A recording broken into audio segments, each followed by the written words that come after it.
भी है, एमजीपी भी है। इतने स्प्लिट ऑफ वोट है कि वोटर इतना कंफ्यूज्ड है कि उसके रिजल्ट्स भी बोलना बहुत कंफ्यूजिंग है, क्योंकि ये कॉन्सेंट्रेट मोपा एयरपोर्ट इस इलाके में आता है। एक्स डेप्यूटी सीएम यहीं से है, प्रवीण आलेकर यहीं से है, एमजीपी से वो जीते हैं लेकिन बीजेपी पे है। तो लोग अभी भी एमजीपी है या लोग बीजेपी कन्वर्ट हो चुके हैं वहाँ पे, उसका एग्जाम्पल आपको मोर्जे कॉन्स्टिट्यूएंसी में मिलेगा और उसका एग्जाम्पल आपको देखने के लिए हरमल में भी मिलेगा। ये चारों जो इलाके हैं वो मांद्रे और पेडने कॉन्स्टिट्यूएंसी टुगेदर है और ये एमजीपी का बेस है। हर बार आपने देखा होगा कि वहाँ बीजेपी एमजीपी स्किप होते जा रहा है। ये एक एरिया है। अगर हम दूसरी बात करते हैं नॉर्थ गोवा में, तो बिचोली साकड़ी की तरफ जाते हैं, तो बिचोली कॉन्स्टिट्यूएंसी अगर हम देखते हैं तो वहाँ पे इस बार पद्माकर मलिक जो है वो स्ट्रांग है और उनके साथ बीजेपी के साथ independent Meghshyam Raut, he is a independent candidate जो लोगों से बात कर रहे हैं। हमारे साथ ज्ञानेश्वर भी जुड़ चुके हैं, ग्राउंड जीरो पर है। जानेंगे कि किस तरह की स्थिति है। काउंटिंग शुरू हो गई है। ज्ञानेश्वर, सुरक्षा के क्या कुछ इंतजाम किए गए हैं और क्या रुझान क्या आने लगे हैं? मैं अभी मड़गांव में हूँ। मड़गांव माताना साल्डाना यहाँ पे दो जगह पे 8 कॉन्स्टिट्यूंसी का काउंटिंग अभी शुरू हुआ है।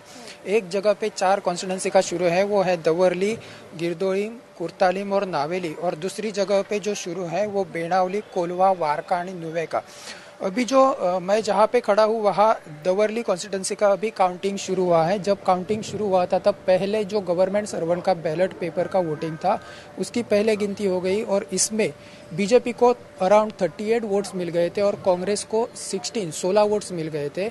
2 इंडिपेंडेंट है, एक को 4 मिले थे और एक को 1 वोट मिला था।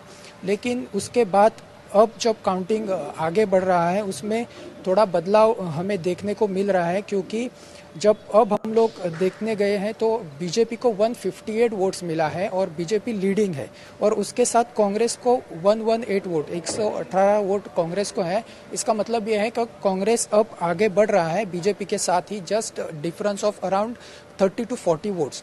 इसका मतलब ये है कि जब गवर्नमेंट सर्वेंट का वोटिंग हुआ था तो पूरा वोट्स जो गवर्नमेंट सर्वेंट का है वो ज़्यादातर बीजेपी को गया है। वो क्यों गया है, क्या गया है, इसका अलग सा एक फंडा रहेगा। लेकिन अब जब वोटिंग आगे बढ़ रहा है तो लोगों कांग्रेस का भी पसंद है। लेकिन जो 2 इंडिपेंडेंट है वो बहुत कम है, मतलब एक को सिर्फ 1 इंडिपेंडेंट कैंडिडेट है सिर्फ 1 vote, another candidate has around 8 to 10 votes. तो ये इंडिपेंडेंट जो 2 है वो दोनों रेस में ही है नहीं, तो बीजेपी और कांग्रेस में ही रेस है। लेकिन बीजेपी अराउंड 40 वोट से अभी तक आगे है। दवर्ली का वोटिंग जो है वो अभी शुरू हुआ है।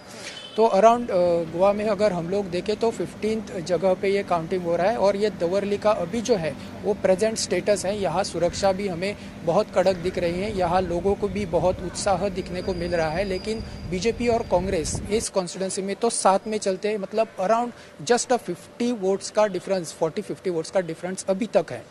बिल्कुल ज्ञानेश्वर। और सर, लगातार सुबह से हमारे दर्शक भी जुड़े हुए हैं जो कमेंट के जरिए अपनी राय यहाँ पर रख रहे हैं। दर्शकों का कहना है कि इस बार कांग्रेस आएगी और कमेंट कर रहे हैं वो, और साफ तौर पर और दर्शकों से भी गुजारिश है जो भी राज टीवी के साथ सुबह से जुड़ा हुआ है, आप जरूर बताएं आपकी राय कि कौन सी पार्टी जीतनी चाहिए, कौन सी पार्टी जीत रही है और जीत रही है तो क्यों जीत रही है। तो सर, ज्ञानेश्वर ने जिस जगह से बताया, कहीं ना कहीं कांटे की टक्कर कांग्रेस और बीजेपी पे यहाँ पर देखने को मिल रही है। एक बात जो लगातार हम हमेशा सुनते आए हैं कि ग्रामीण क्षेत्र जो है वहां पर बीजेपी की पकड़ थोड़ी कमजोर होती है, कांग्रेस ज्यादा यहाँ पर अपनी पकड़ मजबूत बनाकर रखते हुए नजर आए। लेकिन अगर महाराष्ट्र की बात करें, कल ही रिजल्ट आया, साफ तौर पर बीजेपी को बम्पर वोटिंग मिली, तो क्या अब सूरत भी बदल रही है और कैसे समझे कि ये चुनाव बेहद महत्वपूर्ण है? देखो, झड़पी is again a party based election हुआ। पार्टी बेस्ड इलेक्शन जब भी होता है तब इम्पैक्ट पार्टी बेस्ड होता है, इसीलिए हमने देखा कि कांग्रेस और बीजेपी साथ ही साथ चल रही है। 40 vote lead is not a big figure, लेकिन गोवा के लिए अगर आप देखोगे तो 40-50 5 वोट से भी डिफरेंस हुआ है। फुंडा में इलेक्शन में केतन भाटीकर और रवि नायक जी जो अभी नहीं रहे, लेकिन उनके टक्कर में भी इतना ही डिफरेंस था। तो पार्टी बेस्ड इलेक्शन जब भी होता है तो पार्टी बेस्ड इलेक्शन में आप देखते हो कि पार्टी के लिए वोटिंग ज्यादा होती है, क्योंकि उसका प्रचार भी उस तरीके से हुआ है। धवरली कॉन्स्टिट्यूएंसी इज समवट सेम, वहां पे आप देख सकते हो कि BJP Congress is a straight fight. जब स्ट्रेट फाइट होते हैं तो आपके वोट स्प्लिट होने के चांसेस बहुत कम होते हैं। जैसे मैंने बोला कि नॉर्थ गोवा में या पेडने इलाका कुछ नहीं बोल सकते, क्योंकि वहाँ पे 6 पार्टीज आपने देखा, और पार्टी बेस्ड इलेक्शन होते हुए भी वहाँ पे भी इंडिपेंडेंट कैंडिडेट है, उसके अलावा वहाँ पे भी पार्टी बेस भी ज़्यादा है।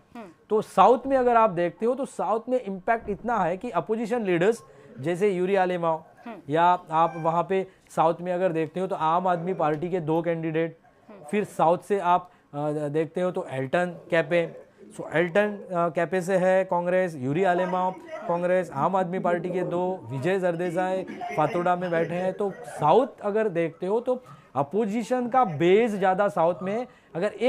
अगर आप एमएलए देखते हो तो आल्दोना के जो एमएलए है उनको अगर आप छोड़ते हो तो उसके अलावा बाकी पूरा जो मिनिस्टर्स या एमएलए जो है अपोजिशन लीडर्स वो सब साउथ में है। इसलिए साउथ में टक्कर बहुत डिफ़िकल्ट होगा बीजेपी के लिए भी, क्योंकि हमने लोकसभा में भी देखा कि साउथ में विरियाटो और नॉर्थ में श्रीपाद जी आए थे।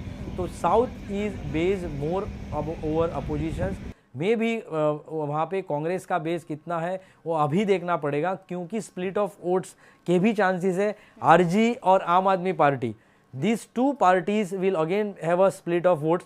कांग्रेस और गोवा फॉरवर्ड में अलायंस है, लेकिन जब गठबंधन था तभी बात अलग थी, अभी बात अलग हो सकती है।